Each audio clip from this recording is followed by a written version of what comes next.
Wonderful to see you all here.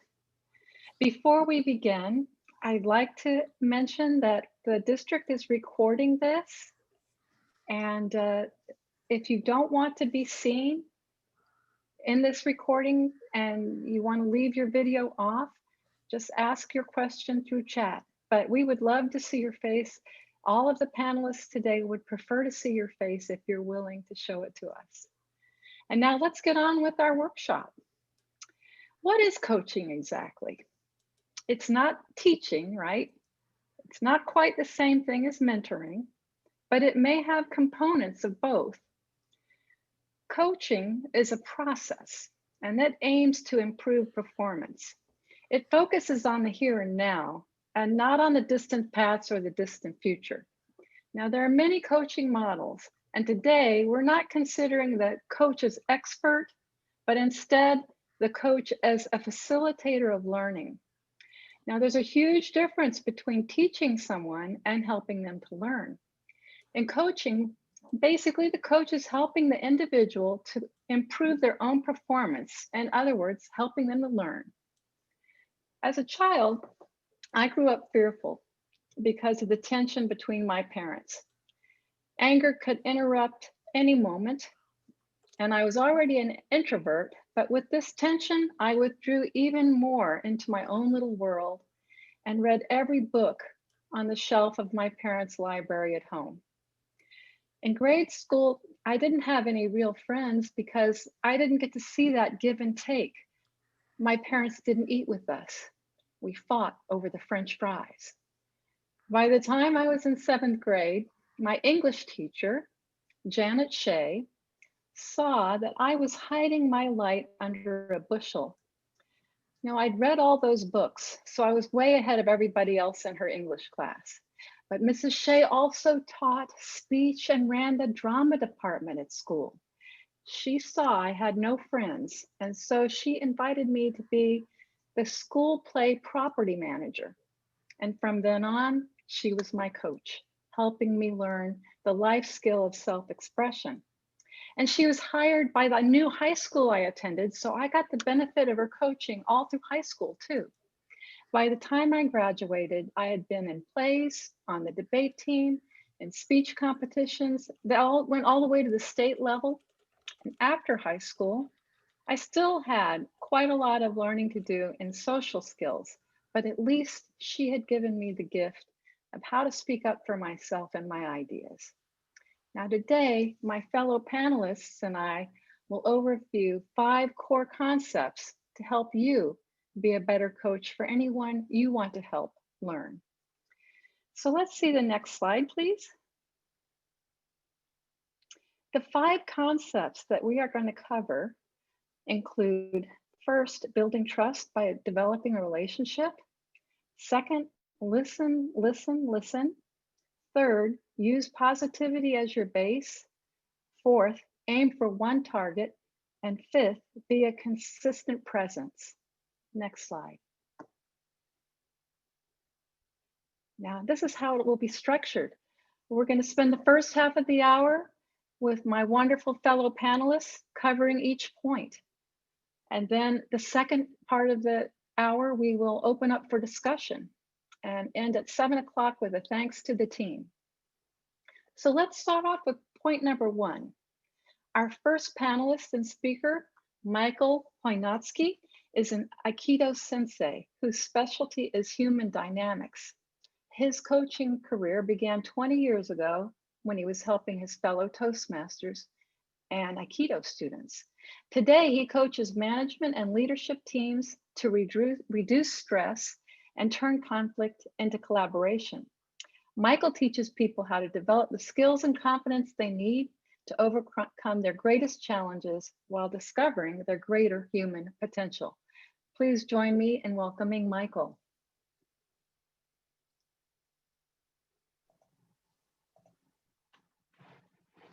Hello, everyone. How are you tonight? Good, I hope. What's the first thing we want to know when we meet someone? We want to know if we trust them, right? If we trust a person, we'll accept their advice or we'll move forward in that relationship. If we don't trust them, we take a wait and see approach. So if it's a one-on-one conversation, we decide bit by bit how much we trust them. But once trust is established, then we can move it forward, and then we're open to receiving insights or information from that person. I was once on the East Coast not long ago before lockdown, and I had 3 hours to teach an executive team how to overcome the unspoken conflict that existed on their team. There was a slight problem. Their senior vice president wanted me there. They were told to show up, and they didn't think they had a problem.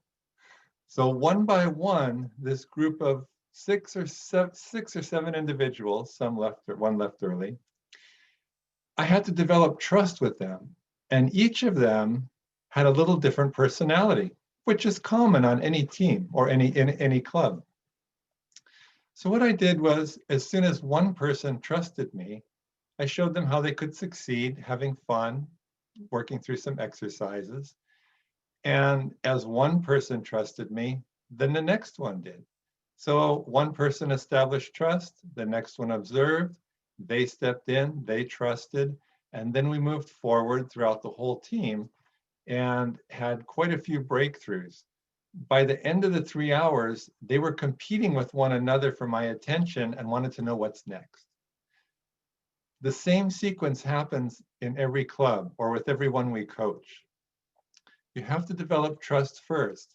And I think one of the easiest ways to develop trust is to pay attention to how people respond to us. Are they open and accepting? Have they backed off and taken a little bit of a distance of an approach? So we have to adjust. And I believe there's a communication breakdown if we just go ahead and approach every person the way we communicate because we're most comfortable. If we learn to communicate in the same way that other people do, or the person we're coaching, they become much more comfortable. Our style of speech, our pausing, our word choice, our tone, our tempo, when we adjust with them, they feel confident and they trust in us because they feel we are speaking their language. One of the most important things we can do when coaching someone is not to look at the past, but stay present moment. Understanding how can we best reduce their stress. If this were a club environment, I would be a club coach and take on the roles that cause them the most stress, just to give them a little bit of a breather, but also support them and encourage them in areas of their strengths. Most people have strengths they don't realize. So if we help them to develop those strengths and move forward and give them guidance along the way, that's a tremendous help in helping them take on other roles in the club or fulfill other duties. So creating trust, I think, is something we can practice every day. In fact, it's something I practice every day. If I tell someone I'm going to do something, I do it. I don't always do it, but I very much try to always be able to fulfill my duties and roles. There's an old movie with Marlon Brando called The Searchers, and there's a line in the movie, and he says, "Every word I say is a promise." When you're creating trust with someone and building a relationship, the more consistent we are in speaking and following through with our promises, our responsibilities, the more likely they are to trust us and to follow through. So whether coaching professionally or in a club environment, I think it's vital to establish trust and be flexible in our relationship and style of communication, bringing out the best in others. Thank you. Thank you, Michael. Our next 2 points will be taken by Megan Meyer. She has coached the Toastmasters Club at the Middlebury Institute for International Studies, and she's been an interview and networking coach. Now Megan says that her roles as an attorney and a mother mean that she's been telling people what to do for decades. Please take it away, Megan, for our next point. Listen, listen, listen. Thank you, Alyson. Yes, once you have built that trust from your relationship, you move forward with this second core concept of listening. What you will gain by listening will be understanding what your client or your coach, what their goals are, what they feel that they need to achieve. And you will also find out what their expectations are from you. It's very important to understand what they want from you because it will also tell you what they don't want you to meddle with. And you will only learn that by listening very closely when they're sharing their goals and expectations. And the way we listen carefully and accurately is through what we call active listening. If you are unfamiliar with the term, after this webinar, I encourage you to do a little bit of research. But in short, it means feeding back or paraphrasing back to the speaker what you think you've heard. It is a way of, one, verifying that you understand what's being shared. And just as importantly, two, letting the other person know that you truly care about what they're sharing with you. This helps you continue to build that trust, and it helps to get the other person ready to listen to you when it is your turn to speak and your turn to advise. But we're not there yet. So this feeds into the concept of people not caring how much you know until they know how much you care. We've all heard that, but this is what active listening will help you secure. Now, two things that listening will also do is help you check your assumptions. When you are dealing with a client or a club, you might have in your head what you think they want to achieve or what you think they need to overcome. And listening very closely will help you ensure that you really understand that. And when you're dealing with a client or a club, you also want to be sure that you understand their unique circumstances, their unique gifts, and their unique obstacles. For every client and club has those. And this is what listening well will do for you. And that is what brings us to our third core concept of using positivity as your base. So you have the relationship built on trust. You've deepened your understanding through listening. And now you're going to start creating this base of positivity. You're going to do it in three ways. First of all, you're going to be the sunshine in the room. Whether you're dealing with a client or a club, you're dealing with someone who's called you in because they're struggling. They have something they want to overcome or make better. They need encouragement. Your presence in the room needs to increase the energy and increase the engagement.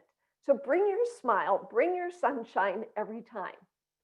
And when you are listening really closely and you are so focused on your speaker, do not use your poker face. You wear your happy face when you're in there. They need to see your smile. And this is what we need. So that's the first thing you'll do. The second thing will be to celebrate successes. Every little success that your client or club has accomplished, help them to recognize that that's something they need to enjoy. Did you know that Tiger Woods' father was his first coach? His father would take him out on the course, and at the end of a round, Tiger's father would point out everything he did well. He wouldn't address the shortcomings, only where he succeeded on the course, and would celebrate those afterwards, building this positivity. And on that base of positivity, Tiger Woods launched a very successful career. This will help with your clients. This will help with your clubs. Be sure to celebrate successes. And last, taking inventory. If you have a club that has been struggling since shelter in, ask that club to assess what were all of your strengths? What were your assets? What made your meetings great before you went online? And then ask them, and what has been helping you now getting through online? When are your meetings most interesting, most engaging? What is it that makes that happen? You will find that most clubs who are struggling online have not tapped in to the assets, the strengths that they had before shelter in. They just don't see that those directly apply. But by asking questions and listening very closely, you will help them discover this on your own. Now realize this is the third of 5 core concepts, and we still haven't given any advice.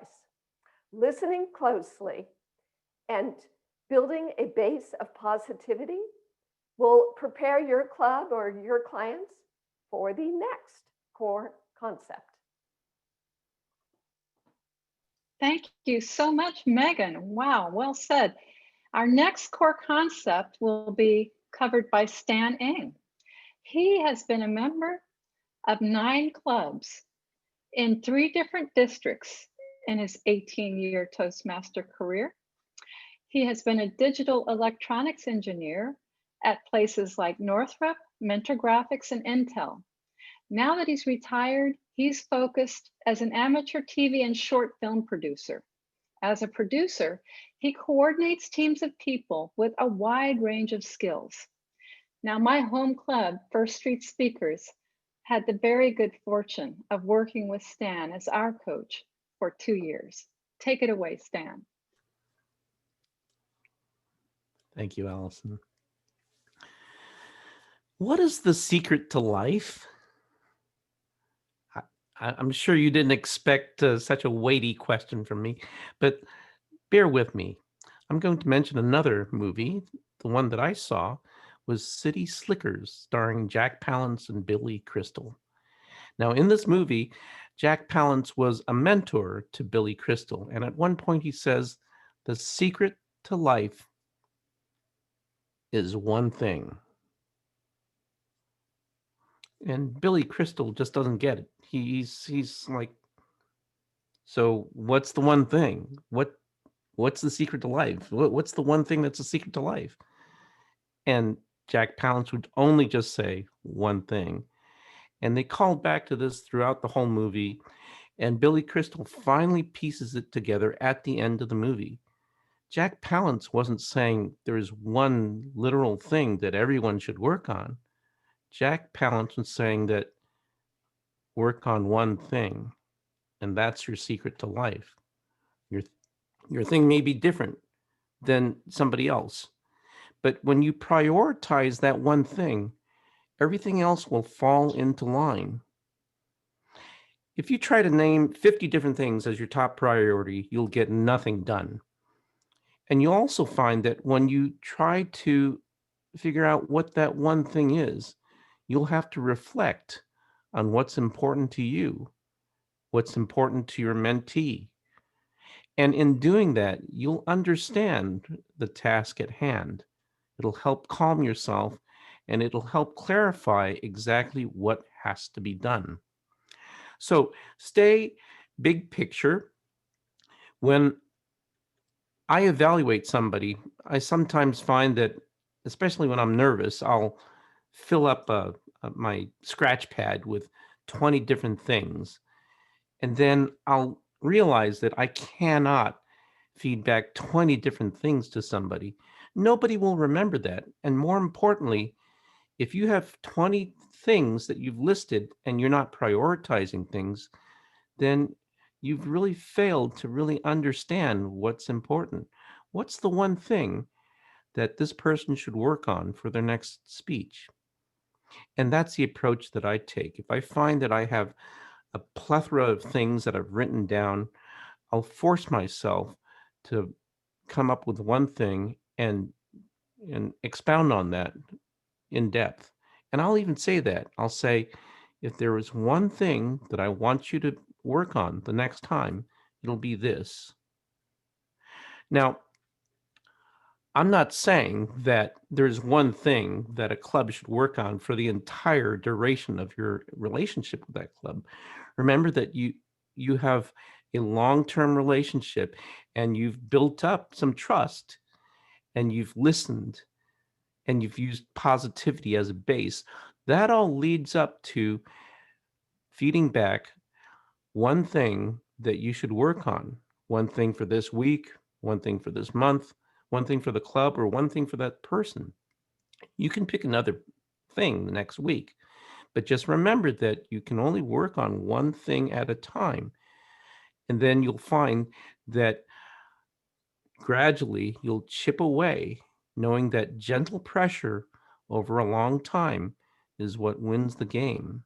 So remember, focus on one thing, understand why you think that one thing will reap benefits, and you'll uh, uh, you'll travel this one path together and find great rewards in the long run. Thank you, Stan. Our next point is, and final point for this presentation, is to be a consistent presence. Now I'm going to tell you a little story. I hope you haven't heard it before. Here goes. The wife of a churlish, angry man was unhappy that her husband treated her so badly. So she went to the village shaman and said, "Please, can you give me a potion or a spell that will cure my husband of his bad ways?"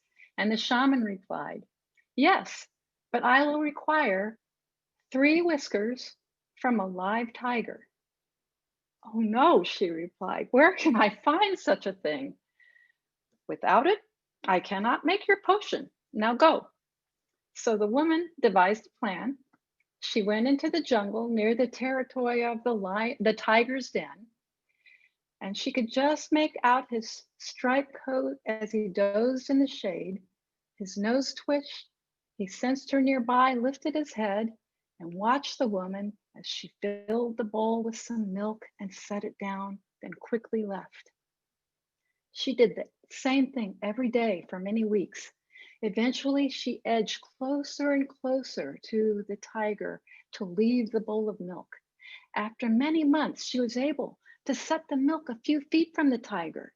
And still later, she was able to hold the bowl as the tiger lapped the bowl of milk from her hands. Finally, after many days of this, she held the bowl in one hand, took a small pair of scissors and clipped the 3 whiskers with the other, thanked the tiger, and ran straight back to the shaman. Look, I have the whiskers from the tiger, so you can make my potion now." The shaman looked at the woman and said, "Woman, if you can procure 3 whiskers from a living, man-eating tiger, what do you need to have a potion for your husband for?" Now, when my home club, First Street Speakers, lost 90% of its members because of layoffs, we were down to 4 active members. The district offered us a coach. Like the tiger, we were territorial and protective. Who is this outsider? What does he know? Would he respect us even though we were on the verge of failure? Well, Stan was like the wife. He was patient.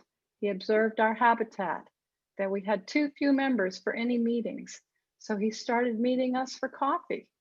He asked us what we thought, how we had gotten to where we found ourselves now, what we thought we should tackle first. We were tempted, but we did not eat Stan alive. We were still skeptical. Stan kept listening, reflecting his understanding. The bowl of milk came each week, a bowl of respect. When we decided that an open house should be our next step, he understood we didn't have enough critical mass to do this ourselves. His consistent presence meant he knew us. He got to know our personality, our culture. He offered to help with a demo meeting. Over time, his consistent presence, he knew that we could never get our agenda filled every week. Another bowl of milk. He got us started on free toast and then taught us how to maintain it. This consistent presence meant eventually we were lapping milk right out of Stan's hands every week. Over our 2-year collaboration, his persistent presence told him what he needed to know to help us grow. And we built up a process of mutual learning. Now, it wasn't always milk. Occasionally, he did cut a whisker or two, but by then he had established trust, and the bonds of friendship and affection were there so that he could go on to the next challenge with us and nudge us. One week, the VP of Ed said, "Hey, Stan, can you take the Toastmaster role for the next week?" And Stan replied in his non-judgmental, low-key way, "You know, I'd like to take the Toastmaster role, but it's always such a struggle to get the rest of the agenda filled that I just don't have the time." And so we were nudged once again towards improvement by the logical consequences of a weakness that needed our attention. To date, we have been President's Distinguished since Stan left us, and this is because of the power of his consistent presence that built an understanding that helped him get to know who we were and helped us become our best selves. Now, this concludes our discussion period, our presentation period, and we're ready to move on to the discussion period. And I'd just like to overview how that will work with you. We would like you to send any questions or comments, contributions to the chat, and Nishant will field them to me. And then I will field them to the panel. I feel like I've done enough talking, so Megan, Stan, and Michael, be ready, okay? So please take a moment and think, what has sparked your imagination here? What has made you want to know more? Maybe you're thinking, hey, that all sounds great, but I tried this and it didn't work. Elaborate on that. So we're waiting, we're ready for your questions.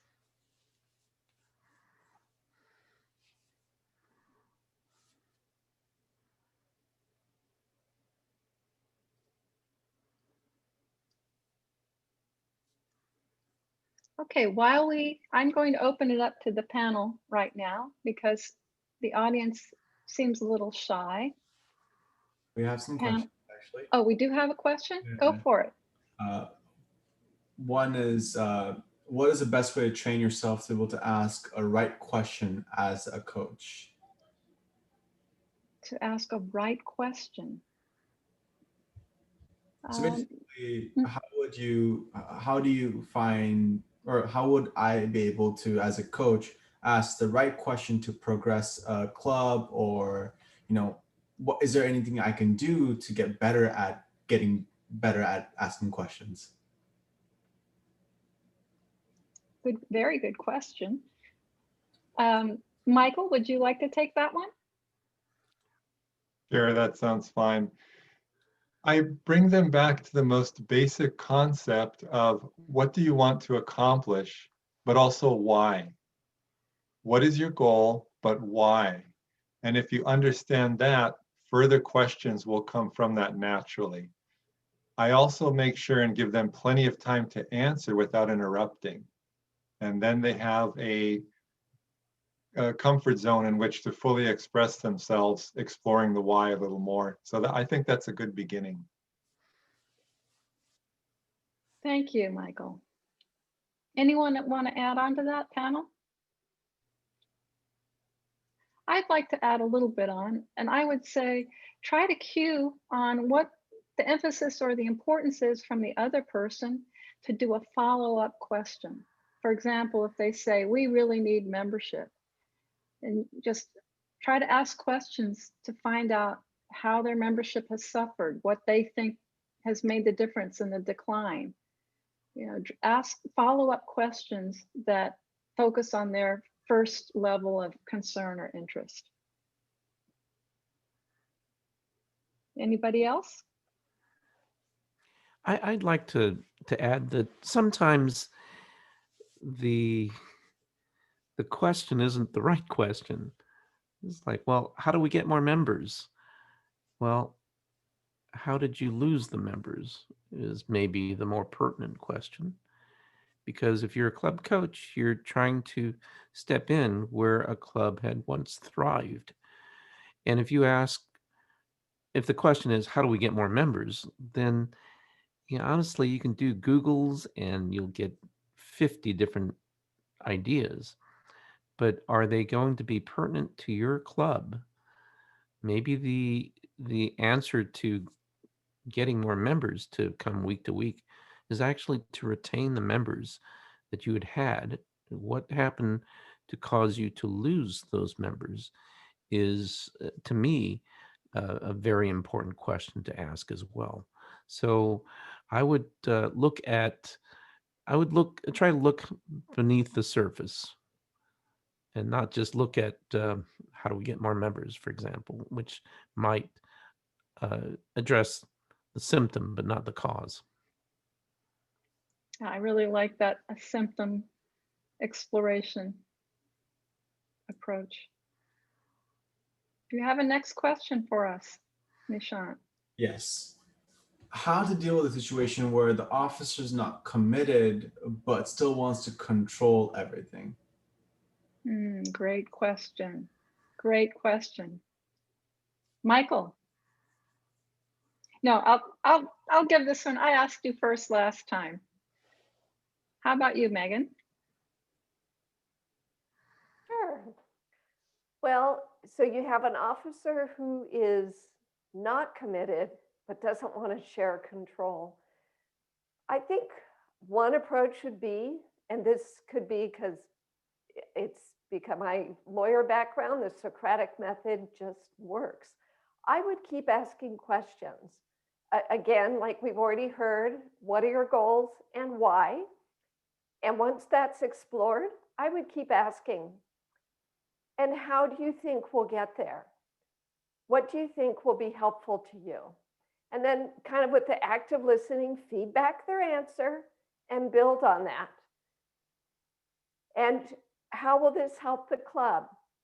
And who is your leadership team for that project? Like, I mean, I explored that once, and we had someone who wanted to host an event and didn't want to let go control and ended up having nobody come to the event. So I just asked a lot of questions afterward and asked what he might have wanted to happen differently. That's how we got the conversation about yielding control, delegating authority, and getting the rest of his team involved. Thank you, Megan. So I actually have a follow-up portion to this that really matches well. Whereas, how do you comment on dealing with the resistance to change? So these efforts, sometimes the resistance comes from fear based on attachment onto the way it's always been. And this is something that we commonly see in Toastmasters nowadays, as with the whole transition to electronic as well. So how would you deal with resistance to the change?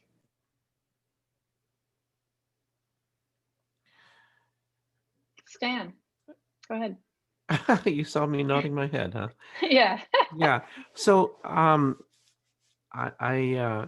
myself, I'm an engineer. I am an empiricist, and what I would do to sweeten the pot is to not just say, "Oh, you've always done it this way. Well, maybe you can do it this other way, and maybe things will be better." That sometimes doesn't carry a lot of weight, because you might get the answer, well, it's always worked before and it used to work. If I just continue, maybe it'll work again. We do have 100, well, I don't know what the number is these days, but we have 100,000 or 20,000 other Toastmasters clubs out there. If you take a look at how they approach operations, you can point out good examples and bad. When I told Alice in my introduction that I was a member of 9 different Toastmasters clubs, you can take that in different ways. Like, well, is he never happy with one Toastmasters club? The truth of the matter is that if you experience many different Toastmasters clubs, you'll find what works and what doesn't. I always like to say that I visit other Toastmasters clubs and steal their best ideas and bring them home. And if you describe your experiences with other Toastmasters clubs, what works, what doesn't work, then I think people will start to see the light. Well, we do it a different way at these other Toastmasters clubs, and they went from 4 to 25 members, and their president's distinguished now. It's hard to argue against facts, empirical facts, especially if you've experienced them yourself. Thank you, Stan. Thank you. Anybody else want to add to that? Wonderful.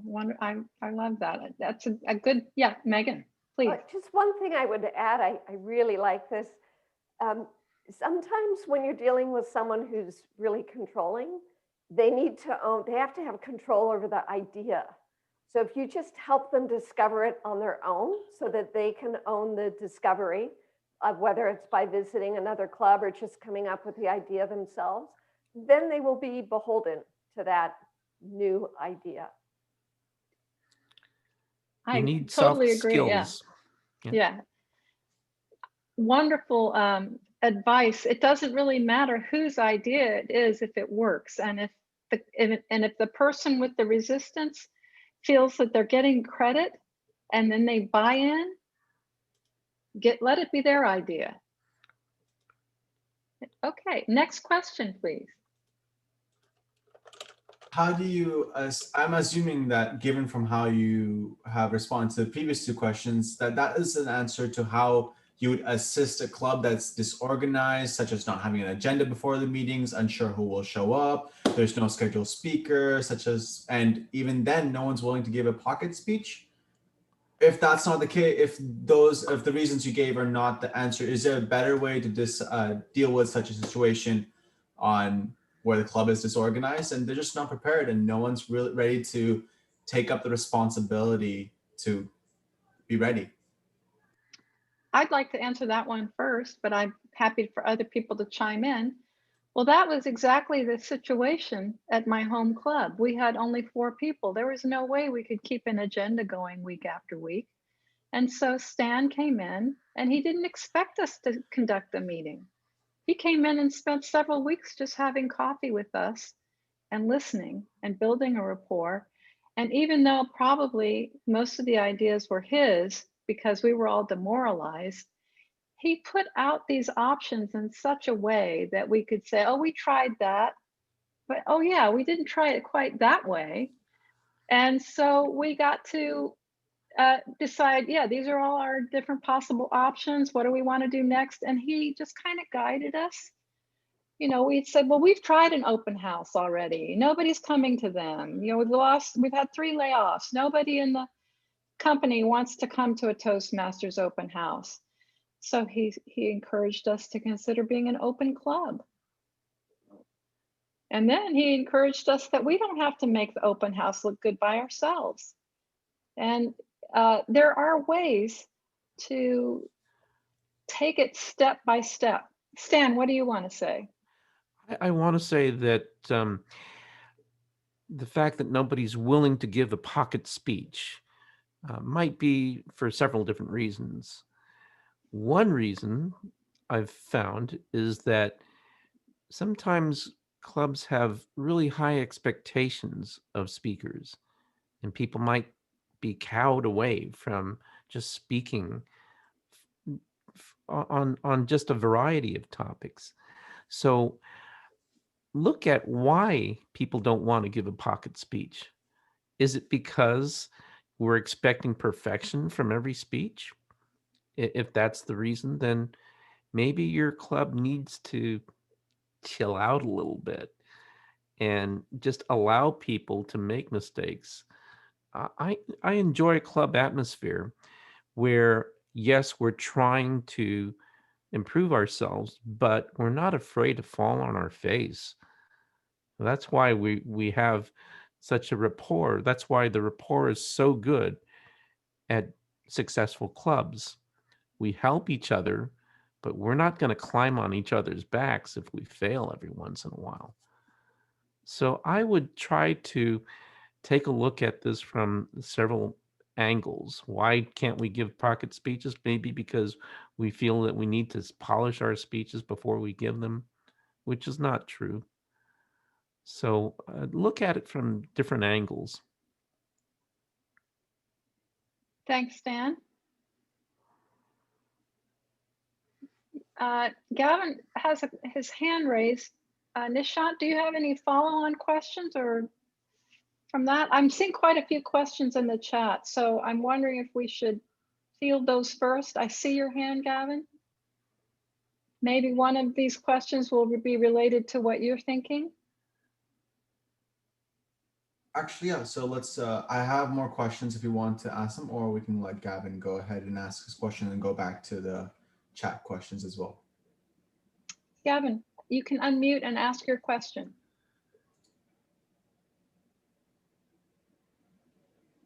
It's not about asking question. I just want a more comment relating to the current question.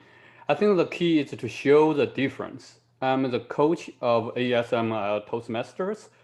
It was very unorganized at the very beginning, 3 or 4 months ago. And for each meeting, there were 3 members, 5 members. But I have showed the differences. And now, just last week, they got 3 new members. I believe they will be president distinguished. And what are the differences I have showed? First, about the quality of the meeting. By bringing many workshops, like the evaluation workshops, mentoring workshops. The second part is about the quality of evaluation. We incorporated the round robin best practice from Next Step Toastmasters. All the members can get participate in the meeting. They get more engaged. A third part is about the management of time. We use very experienced Toastmasters, for instance, Shamala. Last Saturday, she was the Toastmaster, an exemplary meeting for showing what an organized, timely meeting is. These are my experience. Thank you. Wonderful input. Thank you so much, Gavin. Stan, do you want to add on to that? Yeah, I wanted to applaud Gavin for saying these things because they're my views exactly. Alyson, remember when you guys wanted to do an open house meeting, I cautioned that an open house has to be a showcase meeting. Yes. The reason you do an open house is so that a visitor will come in and say, wow, I get it. I see what the benefits are. And so that's why I emphasized, remember, Alyson, I emphasized evaluation. Yes. Because without an effective evaluation, people won't understand why are these people, what's the benefit to this? There's no teacher. So how am I going to learn anything? If you have a good evaluation, the light will turn on people's head. And time management is another thing. In the middle of a busy workday, people don't want to join some venture where it's just completely open-ended and people don't know how to manage time. So very good points, Gavin. I love the way you guys are piggybacking here, and I totally agree. And I want to say, I know of a coach out there who he's going to be listening for what's their club's highest priority. And I want to underscore, before you help them, even if they think their open house is the first thing you should do, help them organize themselves enough to know how to look good that a person would come back from an open house. So it could be that you need to help the club be on time, know what the Toastmaster is supposed to do, etc., for a few weeks before you have the open house. Next question, please. So one thing regarding a coach coming in is, do you suggest conducting moments of truth? Anyone want to take that? Okay, go ahead, Michael. Moments of Truth is wonderful. I think every club should do it once a year if they can fit it into their schedule. And it's a great look into what's really happening in your club? How do people feel? If you have a club coach come into your club, oftentimes, well, ideally the club votes on it and then they have the club coach arrive. But even when people vote on it, how many of those people are like, yeah, let's have a club coach? And how many are like, well, I guess someone raised their hand, I guess I should too. So you'll have varying levels of agreement among the team you're coaching. That's why you have to build trust with the leaders that are already there. And once a club coach comes in, or even if you don't have a club coach yet, you can shape the culture of your club simply by choosing how you react to everyone in the club. How do you greet people? Oh, hi, I'm here. Yeah, 12 o'clock. We'll start late. I guess my speech is ready. Or is it, hey, Alyson, it's great to see you today. Hey, Stanley. Hey, Megan. Let's have a great meeting. That's different, but it can't be phony. It has to be sincere. And I don't know where I'm going, but I'm sure it was about coaching and improving club culture. Thank you, Michael. The moments of truth was the focus of that question, and I agree with you that it's great to do an assessment, a health assessment of a club. But I want to say that I might not start out with that, because unless the club specifically seems interested in it, it might come across as you being the assessor, you being the person who's taking their temperature. So I would build some rapport and see if they're interested. And you can offer the process as a way to see, well, maybe you're not sure what the first priority should be. Let's take this assessment and find out if that gives us any direction. Okay, next question. So there's actually two questions regarding the whole pandemic and specifically communication. Given that a lot of clubs are struggling due to the pandemic, a lot of membership rates have dropped. How about holding combined meetings so that we get a respective number of audience and the meetings are more meaningful? Thoughts on that? I'll take that one because I know about that as the club coach chair. I think combined meetings are a great idea on a let's manage it for the short-term basis. It can add energy. It's like being a club ambassador. You're going to combine best practices from two different clubs. So it can be a real plus. The challenge is when somebody joins the meeting, which club are they going to become a member of? There are two of them to choose from. How do you decide which person gets that new member? So I think it can be a great idea. And if you develop some understanding about how member recruitment works between your collaboration, you can build in some understanding on that ahead of the conflict. Anybody else want to add anything? I think that a combined meeting is useful for interchanging ideas between clubs. I would caution, however, against holding combined meetings regularly because it seems to me a temporary band-aid on top of whatever problems each club is having. If each club is not able to draw a lot of members, then having a combined meeting might give you a temporary high, and that is something to speak of in itself. But I've got to ask, what's the long-term goal here? If you just want to exchange ideas, you want to inject energy, I'm all for it. But it can't be a permanent solution to a problem that will slowly creep in again for the combined clubs. Thank you, Stan. Next question, please. So this is another one given that really fits well with the whole lack of communication pandemic. And there's a club which this person's been trying to help, trying to get them active, as due to circumstances they're now inactive. And now the efforts in trying to contact them, giving suggestions on how they can improve their meetings, doing PR, increase their membership, offering to do one-on-ones. And even with all this communication, it's nothing is real. They're not getting any responses. So what do you do at this point? This could be, you can respond to this from a coach aspect, from an area director, from a division director, like from different perspectives, whatever you guys think is best. Can I go first? And then I would love to hear from any other people. I'm well aware of this situation. And at this point in the district, we have to kind of pick and choose which clubs we can help save and which ones look likely not, no matter how much energy we put into them, they look unlikely to recover. So we're doing a little bit of triage. And I would say that if you've done so much outreach, but you're not getting a response from the club, they may be telling you indirectly, maybe they're too shy to say, we don't want to go on, but they may be telling you indirectly that we don't want to go on. And so unfortunately that happens, and we hope that any members who do want to stay in Toastmasters could be redirected to still viable clubs. Can someone add into that?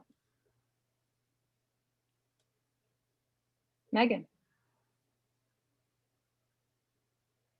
Thank you. Yeah, Ed's, having served as club coach, also as division director, I think that my response would be to change the direction of the communication. So it sounds like there's a lot of communication, a lot of information from the coach to the club, really useful, helpful guidance, and the club just isn't having it. I would change that and instead get them to share with me. What are your goals and why? What are you looking for? Because they might just need either to close up, and sometimes we have to just face that. If they really don't want to fix things, if you don't have the base number of people that you need to make something really happen, you might need to just let it go. Or with COVID and being online, maybe they just need to take a pause. Maybe they will be ready to come back when in-person meetings come back. But if we are a little too aggressive pushing them to succeed online, and they really just don't want anything to do with online, then when we go back in person, we might have already soured them against the organization. And the way I would avoid that is by getting them to tell me what they want and keep asking questions.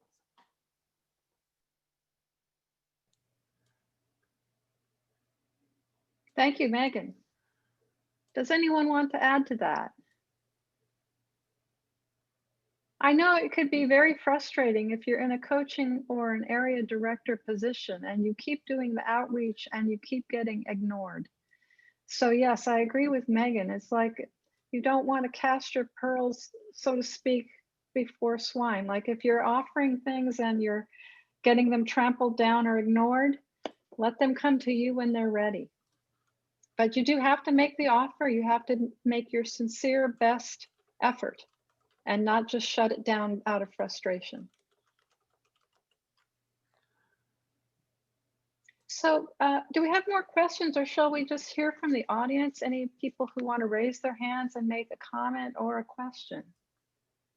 I have one question from the audience side that I think is good to hear. Okay.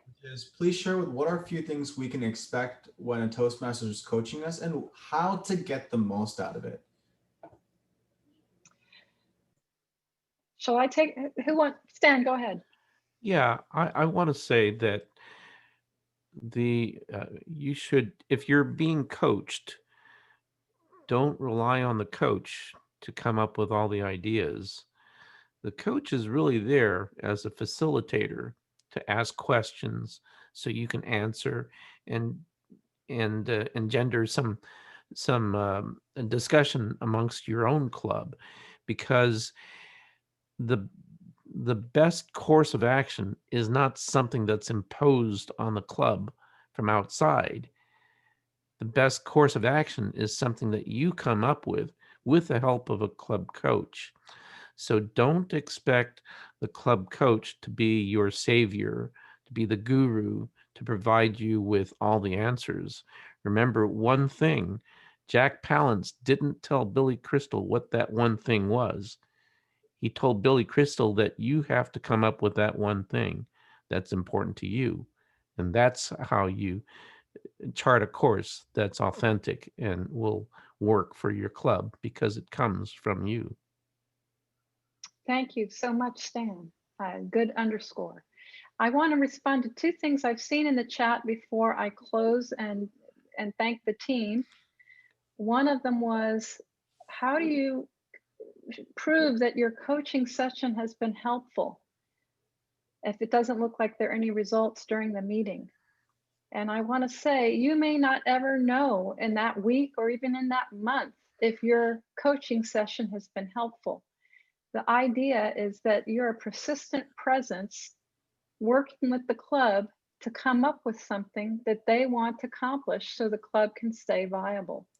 So if your idea is tossed out the window or your feedback is tossed out the window, you should be self-reflecting, saying, well, why am I not being effective here? How am I missing what they really want? How am I missing my way to connect? And so don't worry about proving that you're effective within a week or so. Look at the long-term effect of what you're doing and see if the club is changing and moving in a positive direction. And how often, another question is, how often are clubs that decide they would like a coach resistant to change? I would say all the time. I would say almost every club. They're all going to be resistant to change to some degree. But that is the great people skill learning that you're going to get as a coach. You're not the same as a mentor. You're not a teacher. You're a facilitator. It's not your job to tell them what to do and tell them how they should do it. It's your job to help them figure it out. So if they're figuring it out with you, they're going to be less resistant because they're coming up with their own approach with your help. Okay. Anything else that my panel would like to say before I use the last 2 minutes to make some acknowledgements? Michael. Just have fun. Positive expectations, have a lot of fun, make sure people are enjoying themselves, and you would be amazed at how willing they are to participate. I could say more, but just have fun. Please say a little more, Michael, because we do have 2 more minutes. Well, Say a little more. What I did once, so many times people say, are you going to speak next week? And you hear, I don't know, I'm not ready. I don't know, I don't have a speech. I don't know what to write about. Every club says that. So what I do when I hear that, I stop and I say, remember that table topics you gave last week? Yeah. What? You remember what I said last week? Yeah, I do. It was great. You know the audience loved it. Just develop that. Make that 1 point. Start writing about it. Add 2 points. Do something that will stretch your boundaries a little bit, and then give that speech. And they go, really? And they give the speech, and it's a huge success. I use that technique over and over and over. You know why?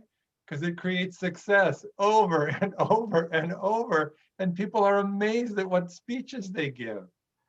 That's Love enough. that, Michael. Thank you. That's a great idea. Love that.